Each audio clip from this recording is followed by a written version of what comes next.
joint lying around? Do you have a joint lying around? Do you ever? Fine. Awesome. Do you?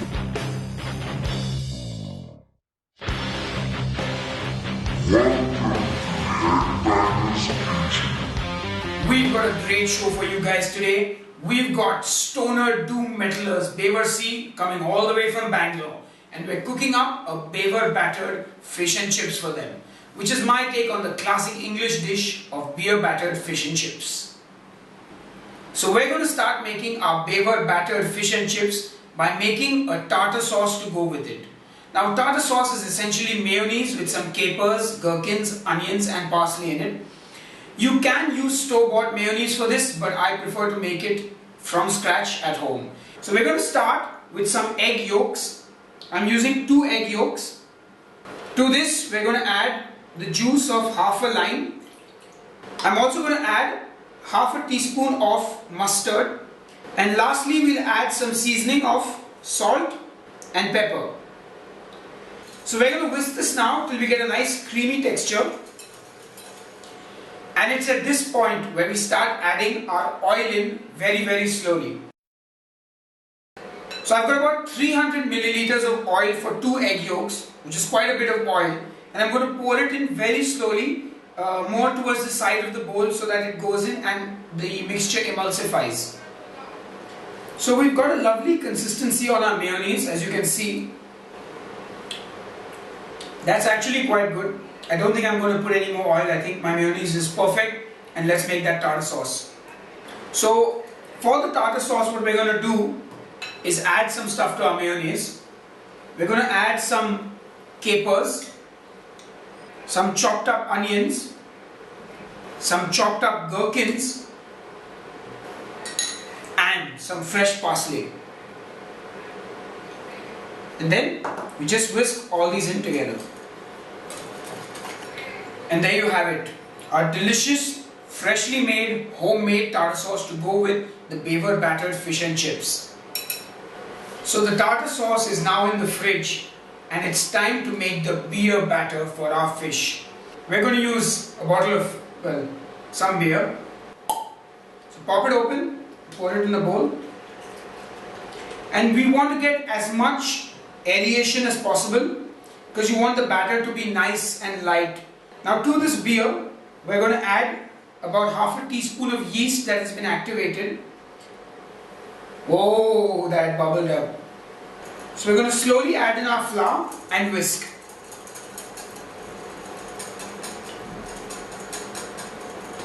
And you want a slightly thick consistency, one that will stick to your fish. Now before we fry the fish, we're going to first cook our chips. So now it's time to fry our chips. And the first thing to keep handy, paper towels, because you want to soak in, or soak up rather, all the oil that comes out of the chips. So what I've done is I've boiled my potatoes for about 15 minutes till they started to break. If you look carefully, it's cracking, and these are going to become nice and crunchy around those cracks and give you a lovely texture on your chip. Anyway, it looks like our oil is hot enough. Let's fry those chips now.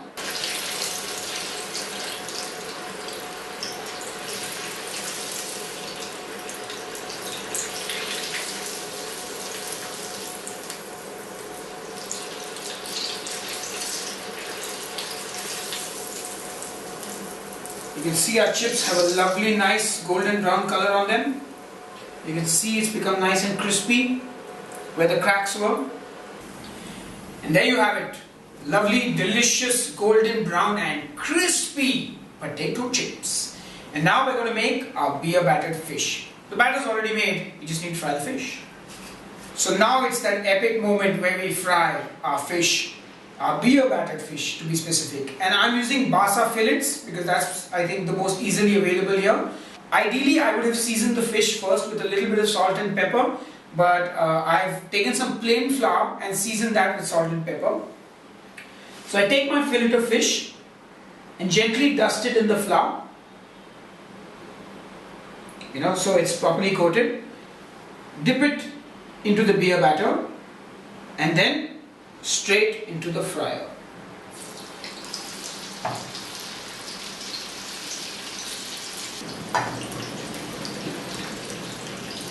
You can use this beer batter to pretty much fry anything in. You can fry chicken, onion rings. It's your playground. Go for it. Look at that delicious golden brown and crunchy batter. So our fish has been fried now. And as you can see, it's a lovely, crispy, golden brown.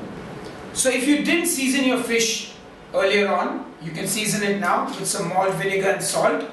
And season those chips and let's plate it up together.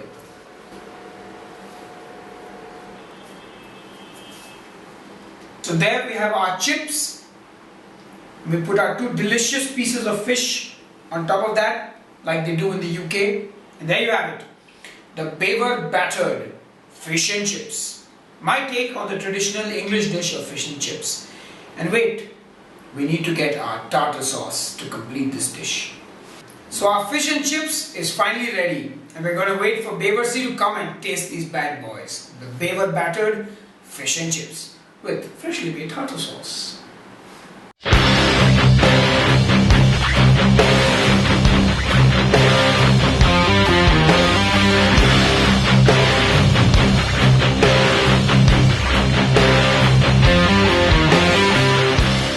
Welcome back to Headbanger's Kitchen.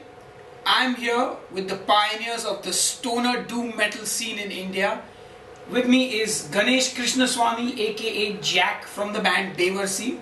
Hey Jack, great to have you on the show. Cheers, thanks so much for having me here. First up I gotta say man, Jack or Ganesh and why? Well, I think we should put that entire debate to rest, and I'm glad I have this opportunity to do that. So I grew up in the east of Bangalore, which is where I live even today.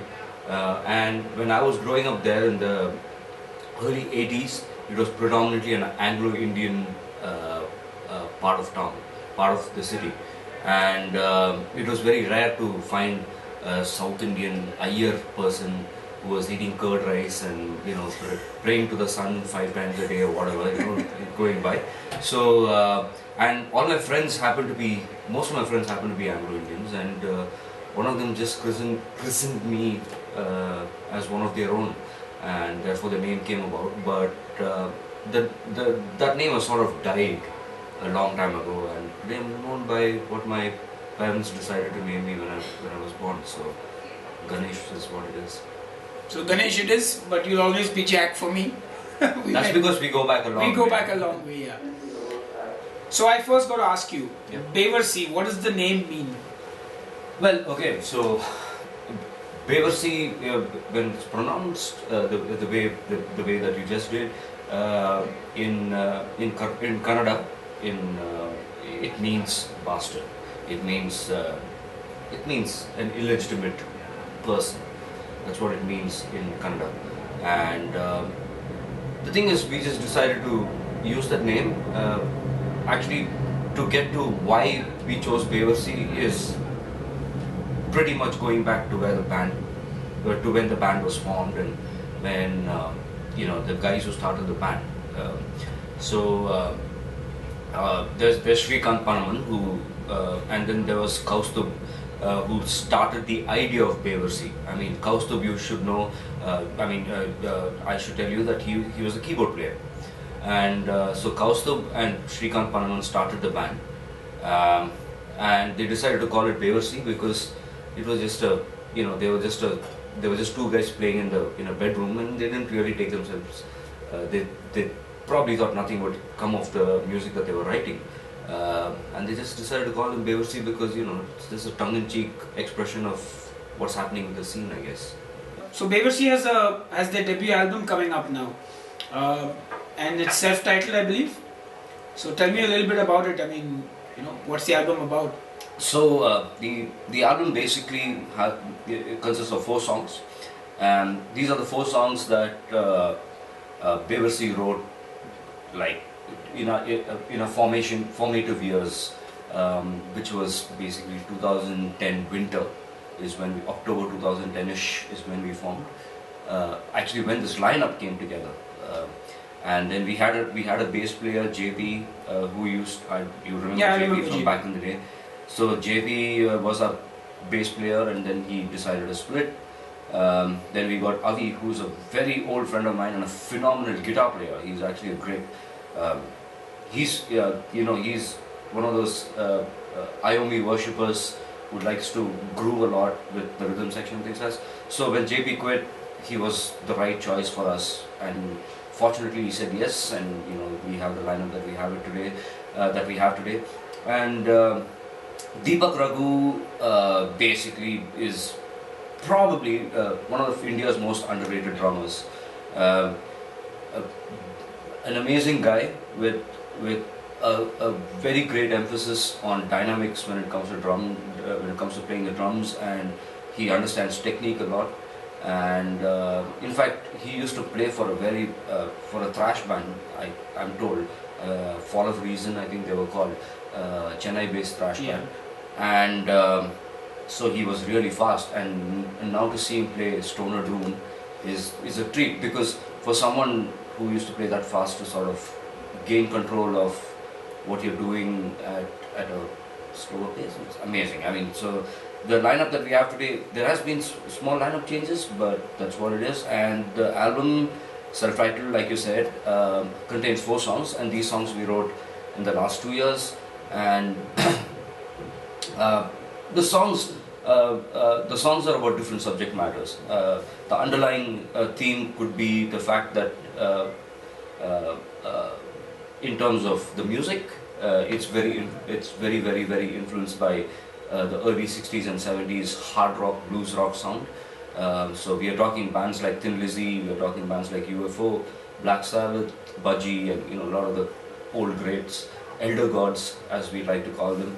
And it's also influenced by bands like Saint Vitus and Electric Wizard and Orange Goblin, and more contemporary bands that are still playing the Stoner Doom vein of music. And so what is Stoner Doom? It's basically, you listen to Master of Reality, you listen to Black Sabbath's Volume 4, and that's what Stoner Doom is. It's just massive riffs, it's a wall of sound that fucks your face every fucking second, and that's the beauty of it all, and that's what's awesome.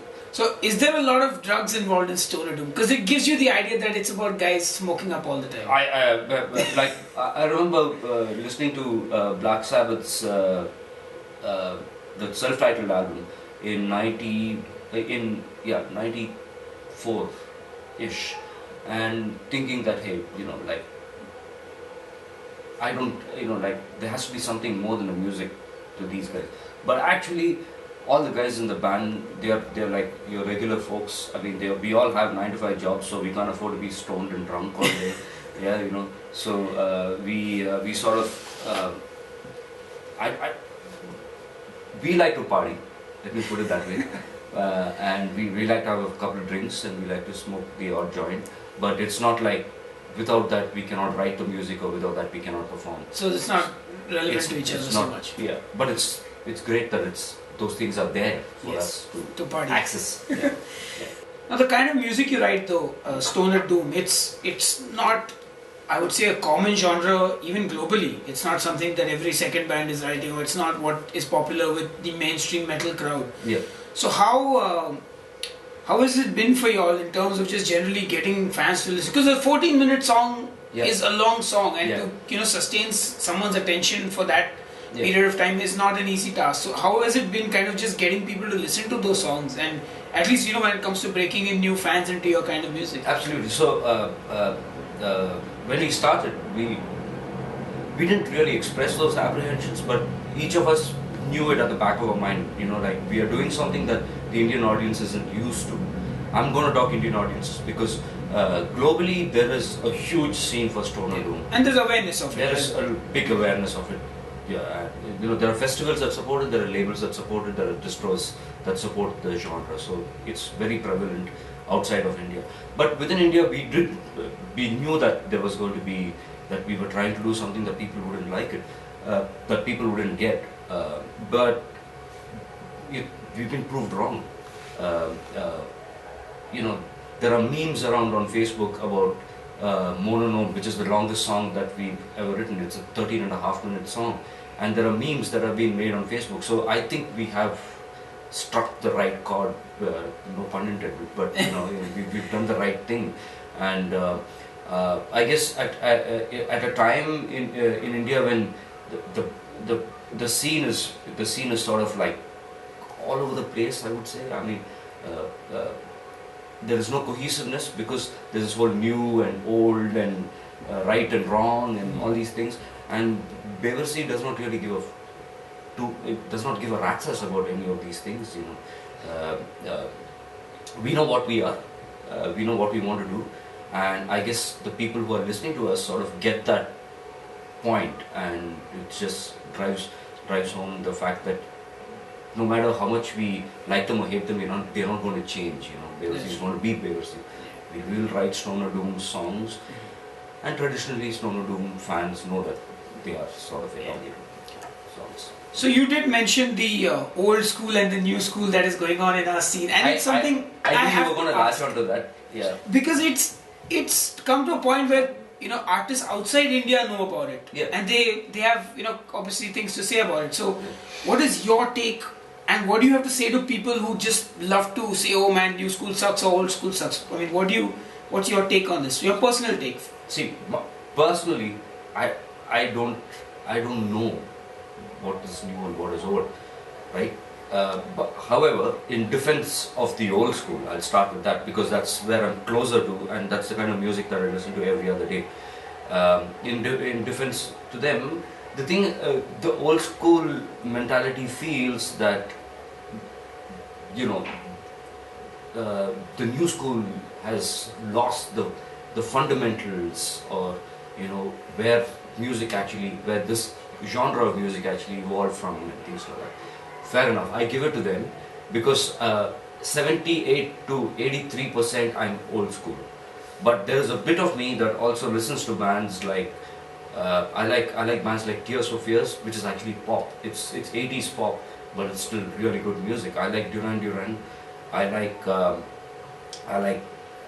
lot of 60s music, like the Mamas and the Papas, and a lot of the San Francisco 60s stuff, which doesn't really fit into British blues rock, which for me is the mecca of heavy metal, old school heavy metal, new wave, whatever you want to call it. So, and in defense of the new school people, I think that music has to progress. Okay, so whether it's a Violator that is coming out from in the 2000s, bringing back thrash the way thrash was meant to be, like how Exodus used to do it back during the glory days, and Violators bringing it back, it's beautiful. So, but whether a Digent is relevant now or not, I'm nobody to say, because when I was in Cryptos, Korn was a big band, and Korn over here, where's Korn now? Where is Limp Bizkit now? They're probably like shuffling the streets. They're actually doing quite a few shows. They're doing shows, but with big bucks. What, like we are in an era where 15,000 albums means platinum album or a gold record. So it doesn't really mean anything. So playing gigs, like you would know, I bet that playing, if you have XYZ amount of money, you can go out as long as you pay for yourself. As long as you do a few things, you can go out and you can do some shows. There is new school and old school. Yeah. The reason why old school will always exist is because it's got a little more integrity than. So you do believe that there is more integrity in the old school? But like I said, give me on one hand you have Rush, and on the other hand you have Porcupine Tree. Both, there are two bands that I really like. Yeah. But I'll always go for a Rush gig than a Porcupine Tree gig. Fair enough. Yeah. So But you don't believe that people should not like Porcupine Tree because Rush exists? Not at all. That's what our argument actually is, new school and old school. So like I said, there's a big part of me that is old school, but there are a lot of new school bands that I like. But you live and let live, basically. Yeah. Do I don't know. I would like people who are listening to Porcupine Tree to ideally go back and listen to Rush and King Crimson and appreciate the fact that they are around, buy their CDs, buy their merch, and support those bands too. But the Porcupine Tree fans just sit and fucking download music, and watch it on YouTube. So that doesn't really work for the old school guys. So make sure you don't download the Bevar Sea album. Go and buy it. Support old school metal. Store.bevarsea.com. Store.bevarsea.com. Good. So Jack, since we are a food show and we've cooked you some good food today, but before that, let me ask you, what is your favorite kind of cuisine and what's your favorite dish? My favorite cuisine would be Indian actually, especially like coastal cuisine. So prawn curry rice is what I would have. Prawn curry rice and dal chawal is Your staple. is my staple thing. Yeah. Nice. And anything from the international cuisines? Italian is something that I really like because my wife likes to cook a lot of pasta, and also the Southeast Asian cuisine. So Italian and Southeast Asian. Also, I like a lot of salads as a person. So so I guess Middle Eastern also. Just a quick roundup. I mean, what's next for Bevar Sea? What's on the cards? We are thinking of releasing. So we have this album out. We are going to put all our effort into promoting it around India by playing gigs. So if any of you guys out there who are watching this, who are promoters or clubs or bars or wedding halls or brides and grooms or whatever, if you want a band to be playing, bevarsea@gmail.com, that's where you need to be mailing, and buy our album, support us. Stoner Doom is a very new genre, and if you give the music a listen, you'll know why you should be listening to it, because it's just very simple music, like the kind of food I like to eat every day. And so plans for the future, we just want gigs, so that's it. we just look at gigging. Yeah. Excellent. So on that note, let's go get that Bevar Battered Fish and Chips with my homemade tartar sauce. Alright, so we're here, Jack, and we've got your Bevar Battered Fish and Chips. Please dig in. Can I? Yeah, go ahead. Yeah. Alright, okay. So I love chips, so I'm going to try them first.